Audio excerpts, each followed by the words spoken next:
வணக்கம். செங்கோட்டையன் பேசினதுக்கப்புறம் பார்த்தீங்கன்னா, அதிமுகவுல பயங்கரமான ஒரு ரியாக்ஷன் நடந்துகிட்டே இருக்குது. நெறைய பேர் அவருக்கு ஆதரவு தெரிவிச்சிருக்கிறாங்க. ஏற்கனவே செங்கோட்டையன் இது சம்பந்தமா ஒரு ஆலோசனை பண்ணியிருக்காரு. முக்கியமான அதிமுக நிர்வாகிகள், அதுவும் இல்லாம கொங்கு பகுதியில இருக்கிற முக்கியமான நிர்வாகிகள்.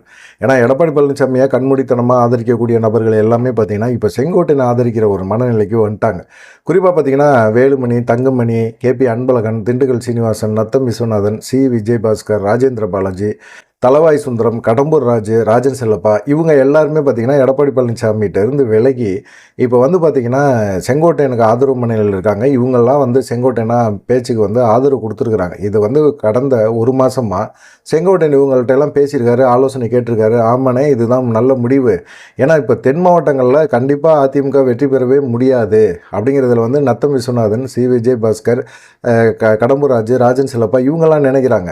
ஏன்னா, திரும்பவும் ஜெயிக்க முடியல அப்படின்னா, அதுக்கப்புறமா அவங்களுடைய வெற்றி வாய்ப்புகள் எல்லாம் கேள்விக்குறியாயிடும். அவங்களுடைய அரசியல் வாழ்க்கையே கேள்விக்குறியாயிடும். திமுக கைப்பற்றிருச்சு அப்படின்னா, அதுக்கப்புறம் திமுகவை அகற்றுறது அப்படிங்கிற ஒரு விஷயமே ரொம்ப லாஜிக்காக முடியாது அப்படிங்கிற மாதிரி பேசியிருக்காங்க. அதனால பார்த்தீங்கன்னா, இவரும் செங்கோட்டையனும் ஒரு கிட்டத்தட்ட 1 வருஷத்துக்கு மேலே எடப்பாடி பழனிசாமிக்கு இந்த அழுத்தத்தை கொடுத்துக்கிட்டே இருந்திருக்கிறார். ஏற்கனவே செங்கோட்டையன் தலைமையில் தான் போய் பேசினாங்க.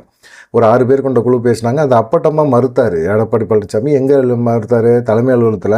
அதுவும் ஜெயலலிதாவுடைய அந்த சிலைக்கு கீழே நின்றுக்கிட்டே அவர் பேசினார். அந்த பேச்சை பேசினார். பொய் சொன்னார். பச்சை பொய் அப்படின்னு சொல்லி என்னை 6 பேர் சந்தித்தது பொய்ன்னு சொன்னார். அப்போ கூட வேலுமணி இருந்தார். தம்பி வேலுமணியை கூட கேளுங்க, அவங்களாம் சந்திச்சாங்களா இல்லையான்னு தெரியும். ஊடகங்கள் தாங்க பொய் சொல்கிறீங்க அப்படின்னு சொல்லி. இப்போ செங்கோட்டையன் சொல்லிட்டார்ல, இப்போ எடப்பாடி பழனிசாமி அப்பட்டமான ஒரு பொய் சொல்கிறான்னு தெரியுதுல்ல. இப்போ எடப்பாடி பழனிசாமி இவ்வளவு பொய் சொல்கிற ஒரு நபரை எப்படி ஓட்டு போடுவாங்க மக்கள்? எப்படி ஓட்டு போடுவாங்க? இவர் கொடுக்குற வாக்குறுதிகளை எப்படி நம்புவாங்க? பொழுதனைக்கும் பொய் தான் சொல்கிறாரு, துரோகம் பண்ணுறாரு, பொய் சொல்கிறாரு. இப்படி செய்கிறவருக்கு எப்படி ஓட்டு போடுவாங்க அப்படிங்கிற ஒரு எண்ணம் தான் இப்போ எல்லாத்துக்குமே வந்துகிட்டே இருக்குது. அதனால தான் இது எடப்பாடி பழனிசாமியை நம்பலாமா வேணாமா அப்படிங்கிறத தாண்டி எடப்பாடி பழனிசாமியை ஒதுக்கி விட்டு கிளம்பிடுவோம், நம்ம கட்சியை வழி நடத்துவோம், எடப்பாடி பழனிசாமி இதுக்கு சரிப்பட மாட்டார் அப்படிங்கிற மாதிரி இருக்குது. இது செங்கோட்டையன் இது பேசுகிறதுக்கு முன்னாடியே கிட்டத்தட்ட ஒரு 3 தடவை பார்த்திங்கன்னா சசிகலாவை சந்தித்து பேச்சுவார்த்தை நடத்தியிருக்கிறாரு. சசிகலாவோட ஆலோசனை அப்படிங்கிற மாதிரியும் சொல்கிறாங்க. சரி இருக்கட்டுமே, சசிகலாவோட ஆலோசனை பிரகாரம் நடக்கட்டுமே, ஒன்றும் பிரச்சனை கிடையாது அப்படிங்கிற மாதிரி தான் யோசிக்கிறாங்க. ஏன்னா எல்லாருமே எதிர்பார்க்குறது அதுதான், ஒருங்கிணைந்த அதிமுக, ஒரு வலுவான ஒரு அதிமுக. அந்த அதிமுக கண்டிப்பாக கட்சியை ஜெயிக்க வைக்க முடியும் அப்படின்னு சொல்கிறாங்க. சரி, இப்போ செங்கோட்டையன் இந்த மாதிரி ப்ரெஸ் மீட்டு கொடுக்குறாரு அப்படின்னு தெரிஞ்ச பிறகு டக்குன்னு எடப்பாடி பழனிசாமி தரப்பில் எதாவது ஒரு ரியாக்ஷன் பண்ணுவாங்கள்ல. இப்போ ஜெயக்குமார், கே.பி. முனுசாமி இவங்கெல்லாம் இருக்கிறாங்க. இவங்கெல்லாம் செங்கோட்டையன் பேசினதுக்கு உடனே என்ன செய்வார்? டமார்னு அவங்க மூலமாக ஒரு பதிலடி கொடுக்க வைப்பார். ஆனால் பதிலடி கொடுக்கல. ஜெயக்குமார்லாம் இப்போ விலகி நிற்கிறார். எடப்பாடி பழனிசாமியோட நம்பிக்கை துரோகம் அவருக்கு தெரிஞ்சிருச்சு. அவருக்கு பாஜகவோட கூட்டணி வைக்க மாட்டோம்னு அழுத்தம் திருத்தமாக சொல்லிட்டு இருந்தவர் திடீர்னு பாஜகவோட கூட்டணி வைக்கிறாரு. கூட்டணி வைக்கிறதுக்கு கே.பி. முனுசாமியெல்லாம் கூட்டிகிட்டு போகிறாரு. ஜெயக்குமாருக்கு சொல்லவே இல்லை.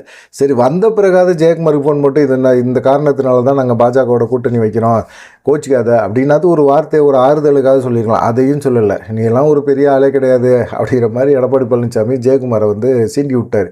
அவர் கடுப்பாகி போய் உன்னையே பொதுச்செயலாளர் ஆக்குனதே மிகப்பெரிய ஒரு தப்பு அப்படிங்கிற மாதிரி ஒரு மனநிலைக்கு வந்துட்டார். இப்போ ஜெயக்குமார் நேற்று செங்கோட்டையன் ப்ரெஸ் மீட்டை பார்த்துட்டார். அவர் என்ன செஞ்சார்? நேற்று அவருடைய ட்விட்டர் பக்கத்தில் பார்த்திங்கன்னா ஆசிரியர் தின வாழ்த்துக்கள் எல்லாம் போடுறாரு. ஆசிரியர் தின வாழ்த்துக்களில் ஜெயலலிதா படம் இருக்குது, எம்ஜிஆர் படம் இருக்குது, எடப்பாடி பழனிசாமி படமே இல்லை. இந்த சிம்டம்ஸை நீங்கள் அங்கேயும் பார்த்தாலும் தெரியும். ஏன்னா செங்கோட்டையனோட செய்தியாளர் சந்திப்பில் கூட பார்த்தீங்கன்னா ஜெயலலிதா ஃபோட்டோ, எம்ஜிஆர் ஃபோட்டோ, அண்ணா ஃபோட்டோ தான் இருந்துச்சு, பெரியார் ஃபோட்டோ இருந்துச்சு. எடப்பாடி பழனிசாமி ஃபோட்டோவை அவங்க வைக்கவே விரும்பலை. அதே தான் நேற்று ஜெயக்குமார் அவருடைய ட்விட்டர் பக்கத்துலேயும் பார்த்தீங்கன்னா எடப்பாடி பழனிசாமிக்கு எந்த முக்கியத்துவம் கொடுத்து போடவே இல்லை. எடப்பாடி பழனிசாமி ஃபோட்டோவே இல்லை. அவ்வளோ தூரம் கடுப்பில் இருக்கிறார் எடப்பாடி பழனிசாமி மேலே அப்படிங்கிறது தெளிவாக தெரியுது. சரி, இப்போ செங்கோட்டையன் கூட எவ்வளோ பேர் கலந்துக்கிட்டாங்க அப்படின்னு பார்த்தீங்கன்னா, பவானி சாகர் தொகுதி எம்எல்ஏ பண்ணாரி கலந்துக்கிட்டார். மாஜி எம்பி சத்யபாமாவும் கலந்துக்கிட்டாங்க. கிட்டத்தட்ட ஒன்றிய செயலாளர்கள் அந்த பகுதியில் தென் மாவட்டங்கள், இது கொங்கு பெல்ட்டில் இருக்கிற முக்கியமான ஒன்றிய செயலாளர்கள் நிறைய பேர் கலந்துக்கிட்டாங்க. ஏன்னா இதில் என்னென்னா வேலுமணி தரப்பு நிறைய பேரை போய் செங்கோட்டையன் தரப்பில் போய் கலந்துக்கங்க அப்படிங்கிற மாதிரி தான் சொல்லியிருக்கிறாரு. இப்போ எல்லாத்துக்குமே ஒரு விஷயம் என்னென்னா, இவங்க கண்டிப்பாக ஒருங்கிணைந்த அதிமுக இருந்தால் தான் நம்மளால் ஜெயிக்கவே முடியும். கட்சியை இவர் கட்சியை வந்து அடமானம் வைக்கிறாரு, கட்சியை வந்து காலி பண்ணுறாரு, இவருடைய சுயநலத்துக்காக கட்சியை வந்து காலி பண்ணுறாரு அப்படின்னு. எடப்பாடி பழனிசாமி தரப்பில் என்ன சொல்கிறாங்க, இவ்வளவு செலவு பண்ணி நாங்கள் வந்து கும்பலை சேர்க்குறோம், கூட்டுறோம், கும்பலை காட்டுறோம், கூட்டணிக்கு வாங்கன்னு எல்லாத்தையும் கூப்பிட்றோம், இவ்வளவும் எடப்பாடி பழனிசாமி தானே பண்ணுறாரு, மற்றவங்க யார் செலவு பண்ணுறா அப்படின்னு. செலவு பண்ணுறாங்க, பண்ணலை. செலவு பண்ணுறவங்களை எல்லாத்தையும் கையிலையும் கட்சியை கொடுத்துட முடியுமா?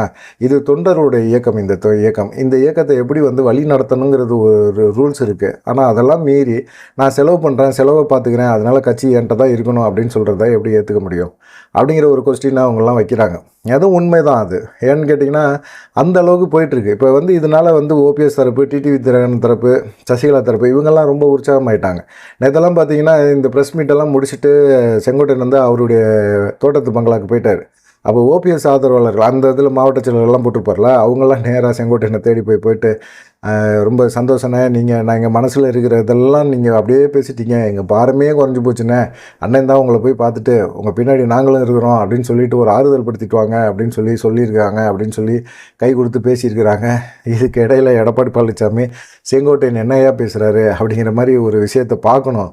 ஏன்னா தேனியில் ஒரு விவசாயி சங்கங்களோட ப்ரெஸ் மீட்டு, தேனி விவசாயிகளோட அவர் கலந்துரையாடல் பண்ணுறாரு. இவரும் ஒரு விவசாயி தானே, விவசாயிகளை காத்திருப்பாங்க அப்படிங்கிற ஒரு எண்ணத்தெல்லாம் தாண்டி இவருக்கு வந்து ஒரு ஆர்வம், என்ன செங்கோட்டையன் நம்மளை பற்றி எதிராக என்ன பேசிட போகிறாரு அப்படிங்கிற ஒரு விஷயத்தில் வந்து அவர் என்ன செஞ்சார், அங்கே ஹோட்டல் ரூமில் உட்காந்து அவரும் டிவியில் பார்த்துருக்கிறாரு. செங்கோட்டையன் பேச ஆரம்பிக்க பயங்கரமான கடுப்பாயிட்டார். என்னடா அது இப்படி பேசிகிட்டு இருக்கிறாரு அப்படிங்கிற மாதிரி. கூட இந்த ஆதரவாளர்கிட்ட என்ன சொல்கிறாரு அப்படின்னா, நம்மளோட நிலைப்பாடு என்ன, வெளியே போனவங்கள அதிமுகவில் திரும்பவும் சேர்க்கறது கிடையாது, அவ்வளோதான். கண்டிப்பாக நம்ம சேர்க்க மாட்டோம். சசிகலாவோ ஓபிஎஸோ டிடி தினகரனோ நம்ம யாரையுமே சேர்க்க போகிறதுக்கு இல்லை, அதில் எந்த மாற்றமும் கிடையாது அப்படிங்கிற மாதிரி சொல்லியிருக்காரு. இப்போ செங்கோட்டையன் 10 நாள் கெடு எடுத்திருக்காரு. எடப்பாடி பழனிசாமி என்ன செய்வார்? இப்போ எடப்பாடி பழனிசாமி ஒரு தைரியமான ஆள், நான் தான் ஆளுமையான நபர் அப்படிங்கிற மாதிரி ஒரு எண்ணம் இருந்துச்சுன்னா இவங்க எல்லாத்தையுமே வெளியே போனவங்க எல்லாத்தையுமே உள்ளே சேர்க்கணும். எல்லாமே எடப்பாடி பழனிசாமியை பொதுச் செயலாளராக ஆக்கிறேன்னு சொல்லிட்டாங்க. 2027 வரைக்குமே சசிகலா வந்து தேர்தலில் நிற்க முடியாது.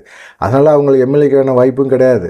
அப்படிப்பட்ட ஒரு சூழ்நிலையில் முதலமைச்சர் அப்படின்னா பாஜக ஒத்துக்குச்சு எடப்பாடி பழனிசாமியை, வர்றவங்களும் எடப்பாடி பழனிசாமியை தான் முதலமைச்சர் வேட்பாளர்னு ஒத்துக்குவாங்க.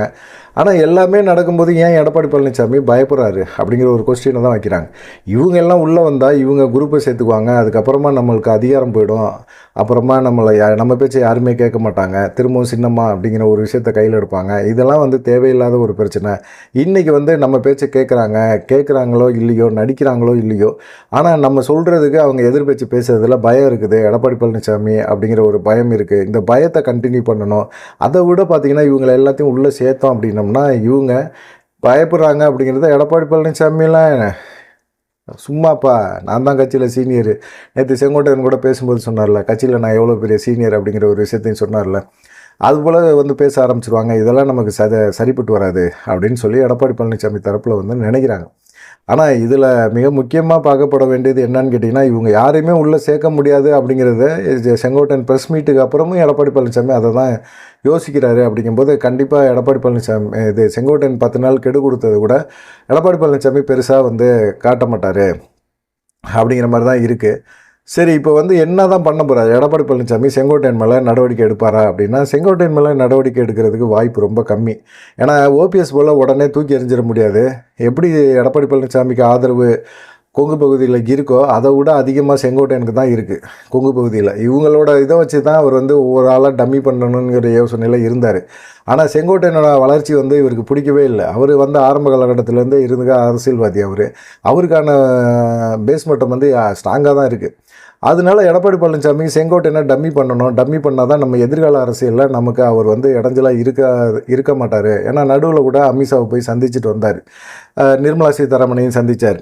இதெல்லாம் வந்து எடப்பாடி பழனிசாமிக்கு மிகப்பெரிய ஒரு மென்டல் டார்ச்சராக இருந்தது. நம்மள்கிட்ட சொல்லாமல் நம்மளுக்கு தெரியாமல் எப்படி போய் ஒரு அமித்ஷாவை சந்திக்கிறார். நேற்று கூட அதை ப்ரெஸ் மீட்டில் சொல்லியிருந்தார். 2 வாய்ப்புகள் இருந்தது.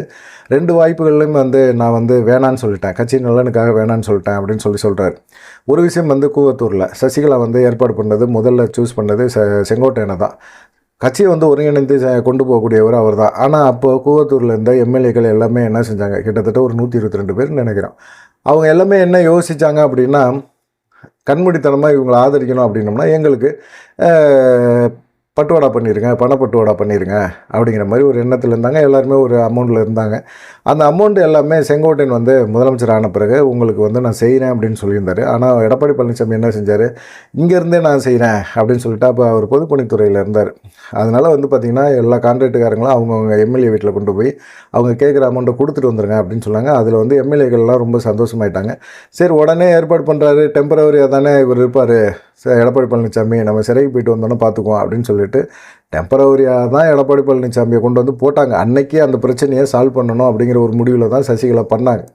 ஆனால் இவர் எடப்பாடி பழனிசாமி இருக்கிறார்ல, நம்ம இவ்வளோ செலவு பண்ணியிருக்கோம், தொடர்ந்து நம்ம பயணம் பண்ணோம், 2வது முதலமைச்சர் அப்படிங்கிறது ஒரு கெத்து, எவ்வளோ வருமானம் வருது, எவ்வளோ ஆசையாக வந்து எல்லாருமே வந்து நம்மள்ட்ட வந்து நிற்கிறாங்க. இதெல்லாம் வந்து பார்க்கும்போது அவருக்கு இந்த பதவியை விட்டுறதுக்கான எண்ணம் இல்லை.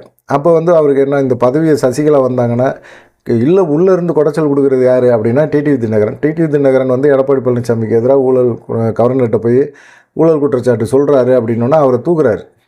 அவருக்கு எம்எல்ஏ குறையுது. நம்பிக்கையில் தீர்மானம் கொண்டு வந்தாங்கன்னா என்ன பண்ணுறதுன்னு தெரியல. அப்போ வெளியே இருந்த ஓபிஎஸை வந்து கூட்டிகிட்டு வர்றாரு. உள்ளே கூட்டிகிட்டு வந்து அண்ணன்னு காலில் விழுறாரு. உளுந்து எல்லாம் கெஞ்சி கூத்தாடி எல்லாத்தையும் கொண்டு வந்து பேசுகிறாரு. இதெல்லாம் நடக்குது. இந்த மாதிரி சம்பவங்கள்லாம் நடந்து ஆட்சியை தக்க வைக்கிறாரு. அதுக்கப்புறமா ஆட்சியை தக்க வைக்கிறதுக்கு பாஜகவோட கூட்டணி வைக்கிறாரு. அப்போ தான் மாட்டிக்கிட்டார் பாஜகவோட மாட்டிக்கிட்டு பாஜக நமக்கு சப்போர்ட் பண்ணும் அப்படிங்கிற ஒரு எண்ணத்தில் இருந்தார். இன்றைக்கி வந்து பாஜக வந்து எடப்பாடி பழனிசாமியை நம்புகிற மாதிரி இல்லை அப்படிங்கிற மாதிரி இருக்குது. இப்போ வந்து ஏன் எடப்பாடி செங்கோட்டையன் பேசினதுக்கு ஏன் யாருமே பதில் சொல்லலை? ஜெயக்குமார் சொல்லியிருக்கணும், செல்லூர் ராஜு சொல்லியிருக்கணும், இல்லை கேபி முனுசாமி ரொம்ப ஆதரவாக இருப்பார், அவராவது பேசியிருக்கணும். செல்லூர் ராஜுக்கு சமீப காலமாக பார்த்திங்கன்னா எடப்பாடி பழனிசாமியோட நடவடிக்கை சுத்தமாகவே பிடிக்கல. தென் மாவட்டங்களில் செல்லூர் ராஜு ஜெயிக்கணும்னாலும் சசிகலா, ஓபிஎஸ், டிடிவி தினகரன் இவங்களோட ஆதரவு மிக மிக முக்கியம். இல்லை அப்படின்னா இவங்களால ஜெயிக்கிறது ரொம்ப கஷ்டமாக போயிடும். அதனால் வந்து பார்த்திங்கன்னா கட்சி நிர்வாகிகள் அப்படின்னு சொல்லக்கூடியவங்க கிட்டத்தட்ட 80% பேர் வந்து செங்கோட்டையனோட பேச்சை ஆதரிக்கிறாங்க. செங்கோட்டையன் மேலே எடப்பாடி பழனிசாமி ஒன்றுமே நடவடிக்கை எடுக்கவே முடியாது அப்படிங்கிற மாதிரி சொல்கிறாங்க. ஓபிஎஸை தூக்கி போட்ட மாதிரி செங்கோட்டையனை தூக்கி போட முடியாது. ஏன்னா இருக்கிற கட்சிக்காக அங்கே இருக்கிற கொங்கு பகுதியில் இருக்கிற தொழிலதிபர்கள் கொடுக்குற நிதியும் சரி, ஆதரவும் சரி, எல்லாமே செங்கோட்டையனுக்கு அதிகமாக கிடைக்கும். எடப்பாடி பழனிசாமியோட அதிகமாக கிடைக்கும். எடப்பாடி பழனிசாமியை தாண்டி செங்கோட்டையனை ஆதரிக்கிறதுக்கான வாய்ப்புகளும் இருக்குது அப்படிங்கிற மாதிரி சொல்கிறாங்க. அதனால் செங்கோட்டையனை வந்து ஒன்றுமே நடவடிக்கை எடுக்க முடியாது. அப்படி பார்க்கலாம், 10 நாளைக்கு அப்புறம் இவர் யாரை வச்சு ஒருங்கிணைக்க போகிறாரு, யாரெல்லாம் சேர்க்க போகிறாரு அப்படிங்கிற மாதிரி ஒரு விஷயம் இருக்குது. இப்போ வந்து செங்கோட்டையனுக்கு ஆதரவு ஓபிஎஸ் சொல்லிட்டாங்க. அதே போல் வந்து இவங்களை சசிகலாவும் அறிக்கை விட்டுட்டாங்க. எடப்பாடி செங்கோட்டையன் உடம்புல ஒரு ரத்தம் வந்து அதிமுக ரத்தம், அதிமுகவோட உண்மையான விசுவாசிகள் இப்படி தான் யோசிப்பாங்க அப்படிங்கிற மாதிரி பேசியிருந்தாங்க. ஆனால் இப்போ எடப்பாடி பழனிசாமியோட எப்படி இருக்க போகுதுன்னா, சசிகலாவை கட்சிக்குள்ளே நம்ம கொண்டு வந்துடுவோம், செங்கோட்டையனை கழட்டி விட்டுடலாம், சசிகலாவை கூட நம்ம பேச்சுவார்த்தை நடத்தலாம். ஏற்கனவே மிதுன் மூலமாக, அவர் பையன் மூலமாக சசிகலாட்ட போய் பேசினதுக்கு சசிகலா மிதுனை திட்டி விட்டாங்க. போய் உங்கள் அப்பா வர சொல்லு, நீலாம் அரசியல்வாதியா அப்படிங்கிற மாதிரி கேட்டு விட்டாங்க. அதனால பார்த்திங்கன்னா மிதுன் வந்துட்டாப்புல. இப்போ எடப்பாடி பழனிசாமி நேரடியாகவே சசிகலாவை போய் சந்திக்கிறதுக்கான வாய்ப்புகள் இருக்குது. சசிகலாவை மட்டும் கொண்டு வரலாம், ஓபிஎஸ் வேணாம், அதே போல் டிடிவி தினகரன் வேணாம், சசிகலா உள்ளே கொண்டு வந்தோன்னா செங்கோட்டையன் பிரச்சனையை ஆஃப் பண்ணிடலாம் அப்படிங்கிற மாதிரி ஒரு எண்ணத்தில் இருக்கிறாரு அப்படிங்கிற மாதிரி இருக்காங்க. விரைவில் வந்து சசிகலாவை எடப்பாடி பழனிசாமி போய் நேரடியாக சந்திப்பார் அப்படிங்கிற மாதிரி சொல்கிறாங்க. ஆனால் இதுக்கு சசிகலா ஒத்துக்குவாங்களான்னு தெரியல. ஏன்னா இப்போ ஒரு விஷயத்தை வந்து முன்னெடுத்து வச்சுருக்கிறார் செங்கோட்டையன் முன்னெடுத்து வச்சுருக்கிற விஷயம் கட்சியிலேருந்து நீக்கப்பட்டவங்க எல்லாத்தையுமே ஒருங்கிணைக்கணும் அப்படின்னு சொல்லி தான். இந்த விஷயத்துக்கு வந்து எடப்பாடி பழனிசாமி ஒத்து வரல, குறுக்கு வழியில் திரும்ப குறுக்கு சால் ஓட்டலாம் அப்படின்னு யோசிக்கிறார். சசிகலாவை மட்டும் கொண்டு வந்துடலாம், மீதி ஆள்லாம் வேணாம் அப்படிங்கிற மாதிரி ஒரு எண்ணத்தில் இருக்கிறாரு. ஆனால் இதுக்கு சசிகலா ஒத்துக்க மாட்டாங்க. செங்கோட்டையனை வந்து கண்டிப்பாக சொன்ன விஷயத்தில் வந்து அவங்க உறுதியாக இருப்பாங்க. செங்கோட்டையன் மனநிலையில் தான் இருப்பாங்க. அப்படி எடப்பாடி பழனிசாமி ஒத்துக்கலை அப்படின்னா இவங்க 4 பேருமே சேர்ந்து ஒரு கட்சியை வந்து நாங்கள் தான் உண்மையான அதிமுக அப்படின்னு சொல்லி ஒரு போராட்டத்தை கிளப்புவாங்க. பிரச்சனையாகும், பஞ்சாயத்தாகும், இது நீதிமன்றம் போகும், தேர்தல் ஆணையம் வரைக்கும் போகும். எடப்பாடி பழனிசாமி பொதுக்குழு உறுப்பினர்களை கூப்பிட்டு வச்சு எனக்கு இவ்வளோ ஆதரவு இருக்குது அப்படின்னு சொல்ல முடியாது. கண்டிப்பாக எம்எல்ஏக்கள் ஆதரவு இப்போது செங்கோட்டையனுக்கு வந்துடும், செங்கோட்டையனுக்கு பாதி கிடச்சிரும். சசிகலா மீதியெல்லாம் பார்த்துக்குவாங்க. எல்லா விஷயமும் அவங்க செலவு பண்ணி எம்எல்ஏக்களை விலைக்கு வாங்குற கூவத்தூரில் செஞ்ச மாதிரியே செஞ்சுட்டாங்கன்னா எடப்பாடி பழனிசாமிக்கு இது ஒரு சிக்கலாக தான் ஆகும். மென்டல் டார்ச்சர் அதிகமாகும் அவருக்கு. அப்படிப்பட்ட ஒரு சூழ்நிலை இருக்கும்போது என்ன பண்ணுறது அப்படிங்கிற ஒரு குழப்பத்தில் எடப்பாடி பழனிசாமி இருக்கிறாரு. நடவடிக்கையும் எடுக்க முடியல, யாரையும் சந்திக்க முடியல அப்படிங்கிற மாதிரி ஒரு விஷயமும் இருக்குது. இது வந்து கட்சிக்கு நல்லது தான். இப்போ என்ன பாஜக தரப்புல அதை தான் சொல்கிறாங்க, எங்களோட அதிமுக கூட்டணியில் இருக்கிறது சந்தோஷம்தான், திமுக மேலே மக்கள் எதிர்ப்பில் இருக்கிறாங்க, இவங்க மூலமாக கண்டிப்பாக எங்களுக்கு ஒரு நல்ல ஒரு வாய்ப்பு கிடைக்குது. ஒருங்கிணைந்த அதிமுக உருவாக்கும்போது இந்த கூட்டணி கண்டிப்பாக ஜெயிக்கும் அப்படிங்கிற ஒரு எண்ணம் மக்கள் மனசில் வரும் அப்படிங்கிற மாதிரி இருக்கிறாங்க. இதை வந்து நயினா நாகேந்திரனே அதையும் ஒத்துக்கிருக்காரு. ஒருங்கிணைந்த அதிமுக உருவாகிறது சந்தோஷம் தானே அப்படிங்கிற மாதிரி. என்னடா இது, அண்ணாமலை சமீபத்தில் வந்து அண்ணே எடப்பாடி பழனிசாமி அவரை 2026 நாங்கள் முதலமைச்சராக்குவோம் அப்படின்லாம் கூவினார். அண்ணாமலை இறங்கி வந்து பேசுகிறாரே அப்படிங்கிற மாதிரி ஒரு யோசனை எடப்பாடி பழனிசாமிக்கு வரவே இல்லை. எங்கேயோ ஒரு அரசியல் அட்டாக் ஒன்று நடக்க போகுது. ஏன்னா பாஜக வந்து இப்போ சென்னை உயர்நீதிமன்றத்தில் எடப்பாடி பழனிசாமிக்கு சாதகமான ஒரு தீர்ப்பு வாங்கி கொடுக்குறாங்க. அப்படியே தொடர்ந்து இது அவர் எடப்பாடி பழனிசாமிக்கு நாங்கள் சாதகமாக செயல்படுறோம்னு சொல்கிறாங்க. ஆனால் உட்கட்சி பிரச்சனை நாங்கள் தலையிட மாட்டோம்னு சொல்கிறாங்க. நாங்கள் வந்து உன்னை ஆதரிக்கிறோம்ப்பா, நீ தான் முதலமைச்சர் அப்படின்னு நாங்கள் சொல்லிட்டு தான் இருக்கிறோம். ஆனால் உன் உட்கட்சி பிரச்சனையை நீ சமாளி, நீ பார்த்துக்க அப்படின்னு சொல்கிறாங்க. ஆனால் செங்கோட்டையனுக்கு பின்னணியிலேருந்து பாஜக தான் இயக்குது அப்படிங்கிற மாதிரி ஒரு குற்றச்சாட்டும் இருக்குது. அதே போல் வந்து இப்போ அமித்ஷாவை சந்திக்கிறதுக்கு செங்கோட்டையன் வந்து டைம் கேட்டிருக்கிறாரு அப்படிங்கிற மாதிரி சொல்கிறாங்க. டைம் கேட்டிருக்காரு, டெல்லிக்கு போகிறாரு அப்படிங்கிறாங்க. எடப்பாடி பழனிசாமி எடப்பாடி பழனிசாமி தரப்பில் செங்கோட்டையன் அடிக்கடி டெல்லி போனார், போய் எடப்பாடி பழனிசாமிக்கே தெரியாமல் போய் சந்திச்சுட்டு வந்தார் அப்படிங்கிற குற்றச்சாட்டை சொன்னாலும் செங்கோட்டையன் மட்டும்தான் போனாரா? வேலுமணி போலையா? தங்கமணி போலையா? எல்லாமே எடப்பாடி பழனிசாமிக்கு தெரியாதா? யார் யார் போயிட்டு வராங்க பண்ணுறாங்க அப்படிங்கிற விஷயம் அவங்களுக்கு தெரியுமா தெரியாதா? தெரியும். ஆனால் செங்கோட்டையனை மட்டும் ஏன் எய்ம் பண்ணி குற்றச்சாட்டு சொல்கிறீங்க? செங்கோட்டையன் மட்டும் போய் ஏன் நிர்மலா சீதாராமன் செங்கோட்டையன் மட்டுமே சந்திக்கலையே, வேலுமணி கூட போயிருக்கிறாரு, சந்திச்சிருக்கிறாரு, பேசியிருக்கிறாங்க. இப்போ அமித்ஷாட்ட டைம் கேட்டிருக்கிறாரு, அமித்ஷாட்ட பேச போகிறாரு. ஒருங்கிணைந்த அதிமுக உருவாக்குறதுக்கான முயற்சியை நான் எடுக்கிறேன். அது அமித்ஷா பிளானாகவே இருக்கட்டும், இது செங்கோட்டையனுடைய பிளானாகவே இருக்கட்டும், ஏதோ ஒன்று அவங்க எடுக்கிறாங்க, அந்த இதுக்கு வந்து ஆதரவு கொடுங்க அப்படின்னு கேட்க போகிறாரு. அமித்ஷா வேறு வேலை இல்லை. அமித்ஷாவுக்கு வந்து என்ன செய்ய போகிறாரு அப்படின்னா, கண்டிப்பாக அவர் வந்து எடப்பாடி பழனிசாமிகிட்ட பேசுவார். அவர் ஆரம்ப கட்டத்திலேருந்தே 2021 சொல்லிட்டு இருக்கிறது ஒருங்கிணைந்த அதிமுக உருவாக்குங்க. 2021 அதிமுக ஜெயிச்சிருக்க வாய்ப்பு இருக்குது. ஆனால் அதை கை தவறி விட்டுட்டார் எடப்பாடி பழனிசாமி. அப்போ ஒரு ஸ்ட்ராங் பண்ணியிருந்தார் அப்படின்னா கண்டிப்பாக அவர் கையில் கட்சி வலுவான்னு உட்காந்துருக்கோம். எடப்பாடி பழனிசாமி அசைச்சிருக்கவே முடியாது. எடப்பாடி பழனிசாமி ஒரு ஆளுமைப்பா அப்படின்னு சொல்லி ஒத்துருப்பாங்க. அப்பையும் வேணான்னு சொன்னார். இப்போயும் நாடாளுமன்ற தேர்தலையும் பாஜகவோட கூட்டணி வேணான்னாரு. எல்லாமே அவர் எடுக்கிற முடிவுகள் எல்லாமே தப்பாகவே இருக்குது. இந்த முடிவுகள் தப்பு அப்படிங்கிறது தான் செங்கோட்டையன் சொல்கிறாரு. கலந்து ஆலோசனை பண்ணுங்கள். இப்போ ஜெயலலிதா இருந்தாங்க, ஒரு 4 அணி 5 அணின்னு இப்படி சில அணிகளை வச்சுருந்தாங்க. அவங்களோட உட்காந்து ஆலோசனை பண்ணுவாங்க. இவங்க சொல்கிற அதை வந்து ஜெயலலிதா கேட்பாங்களா அப்படிங்கிறத தாண்டி அவங்க என்ன சொல்கிறாங்க அப்படிங்கிறத புரிஞ்சுக்குவாங்க. ஏன்னா மக்களோட அவங்க நேரடியாக கனெக்டில் இருக்கிறாங்க. அவங்க சொல்கிற விஷயங்கள் மக்களோட தொண்டர்களோட உணர்வு அப்படிங்கிறத அவங்க புரிஞ்சுக்கிட்டு அதுக்கு தகுந்த மாதிரி அவங்களுடைய முடிவை மாற்றுவாங்க. ஜெயலலிதா மாற்றுவாங்க. ஆனால் இன்றைக்கி எடப்பாடி பழனிசாமி கூட யார் ஆலோசனை சொல்கிறது? யாருமே சொல்ல முடியலையே. சொல்லக்கூடிய நபர்கள் யாராவது இருக்காங்களா? யாருமே கிடையாது. ஆனால் எடப்பாடி பழனிசாமி தொடர்ந்து வந்து என்ன செய்கிறாரு, அவருடைய முடிவு சரியான முடிவு அப்படின்னு சொல்லி அவராகவே எடுத்துக்கிறார். இல்லை அவருக்கு கொடுக்குறவங்க தப்பாக கொடுக்குறாங்க. ஏன்னா எடப்பாடி பழனிசாமி முக்கியத்துவம் கொடுத்து தான் அவர் எடுத்துக்கணும் அப்படின்னு நினைக்கிறார். எடப்பாடி பழனிசாமி என்ன நினைக்கிறார் அப்படின்னா, தன்னை மதிக்கணும், தன்னை மதிக்கிறவங்களை கூட வச்சுக்கணும் அப்படின்னு நினைக்கிறார். இங்கே மக்களோட சூழ்நிலை என்ன எப்படி இருக்குது, அதிமுக தொண்டர்கள் என்ன நினைக்கிறாங்க அப்படிங்கிறத பற்றிலாம் இல்லை. எடப்பாடி பழனிசாமி என்ன நினைக்கிறாரோ அதை கொண்டு போய் தொண்டர்கள் மத்தியில் திணிக்கிறார். அது ஜெயலலிதா காலத்தோட முடிஞ்சு போச்சு. இப்போ எடப்பாடி பழனிசாமி தொண்டர்கள் என்ன நினைக்கிறாங்களோ அதுக்கு தகுந்த மாதிரி தான் செயல்பட்டால் தான் அவர்னால திரும்பவும் ஆட்சியில் முதலமைச்சராக உட்கார முடியும் அப்படிங்கிற மாதிரி சொல்கிறாங்க. இப்போ வந்து செங்கோட்டையன் வந்து சரியான ஒரு விஷயத்தை எடுத்திருக்கிறார். இதனால் வந்து பார்த்திங்கன்னா கிட்டத்தட்ட செங்கோட்டையனை ஆதரித்து முன்னாள் அமைச்சர்கள் எல்லாருமே ஆதரவு கொடுத்துருக்குறாங்க. செங்கோட்டையனை தனிப்பட்ட முறையில் பேசியிருக்கிறாங்க அப்படிங்கிற மாதிரி சொல்லியிருக்காங்க, வாழ்த்து சொல்லியிருக்கிறாங்க. தொடர்ந்து நீங்கள் உங்களுடைய பயணம் வெற்றி பெறட்டும், ஒருங்கிணைந்த அதிமுக உருவாக்கினால தான் நம்மளால் ஜெயிக்க முடியும்னு சொல்லியிருக்காங்க. குறிப்பாக வேலுமணி, தங்கமணி, கேபி அன்பழகன், திண்டுக்கல் சீனிவாசன், நத்தம் விஸ்வநாதன், சி விஜயபாஸ்கர், ராஜேந்திர பாலாஜி, தளவாய் சுந்தரம், கடம்பூர் ராஜு, ராஜன் செல்லப்பா, இதில் தான் வந்து சி விஜயபாஸ்கர் விஷயத்தில் தான் பணம் கொடுத்து தான் நாங்கள் கும்பலை கூட்டுறோம் அப்படிங்கிற ஒரு வீடியோ ஒன்று வெளியாச்சு இல்லை, பணம் கொடுக்குறது. அந்த விஷயம் வந்து சி விஜயபாஸ்கர் நம்ம அப்பயே சொன்னோம் வீடியோ போட்டு, இந்த விஷயம் வந்து விஜயபாஸ்கரே வெளியிட்டிருக்க வாய்ப்பு இருக்குது அப்படின்னு சொல்லியிருந்தோம். ஏன்னு கேட்டிங்கன்னா, பணம் கொடுத்து தான் கும்பலை கூட்டுறோம். எடப்பாடி பழனிசாமிக்காக கும்பல் எதுவுமே வரல, இது சும்மா வேஸ்ட். ஒருங்கிணைந்த அதிமுகங்கிறது இல்லை. இங்கே ஒருங்கிணைந்த அதிமுக உருவாக்குனா தான் நமக்கு செல்வாக்கு, எடப்பாடி பழனிசாமிக்கு எந்த செல்வாக்கும் கிடையாது அப்படிங்கிறத உறுதிப்பட சொல்லியிருக்கிறாங்க. பார்க்கலாம் என்ன நடக்கும் அப்படின்னு சொல்லி. நீங்கள் என்ன நினைக்கிறீங்க அப்படிங்கிற ஒரு விஷயத்தை, செங்கோட்டையனுக்கு செயல்பாடுகள் சரியா தப்பா அப்படிங்கிறத மறக்காமல் கமெண்ட் பண்ணுங்கள். செங்கோட்டையனுக்கு ஆதரவு வந்து அதிமுக வட்டாரத்தில் கட்சியில் இருக்கிற முக்கியமான நிர்வாகிகள், குறிப்பாக தென் மாவட்ட நிர்வாகிகள், இவங்க மூலமாக இதாக இருக்குது. இப்போ உதயகுமார் என்னாச்சு? உதயகுமார் என்ன பண்ணுறாரு? உதயகுமார் எடப்பாடி செங்கோட்டையன் இப்படி பேசியிருக்கிறாரு. அதுக்கு எதிராக உடனே ஏதாவது ஒரு பதில் சொல்லி ஆகணும்ல. என்ன சொல்லாமல் இருக்கிறாரு? வைகை செல்வன் வந்து டக்கு டக்கு டக்குன்னு ஓபிஎஸ்க்கெல்லாம் பதில் சொன்னார், சசிகலாவுக்கெல்லாம் பதில் சொன்னார். ஏன் செங்கோட்டையனுக்கு பதில் சொல்ல மாட்டேங்கிறாரு?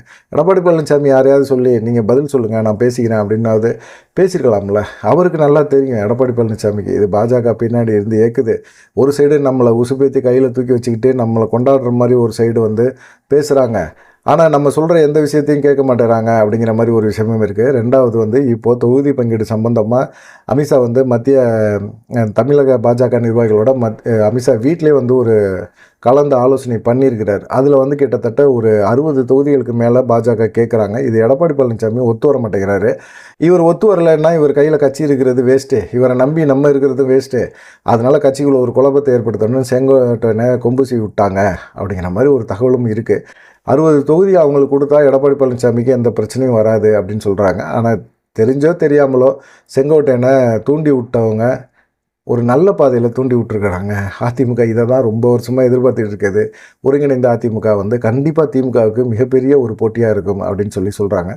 பார்க்கலாம் என்ன நடக்கும் அப்படின்னு சொல்லி நீங்கள் என்ன நினைக்கிறீங்க அப்படிங்கிற ஒரு விஷயத்த மறக்காமல் கமெண்ட் பண்ணுங்கள். நன்றி, வணக்கம்.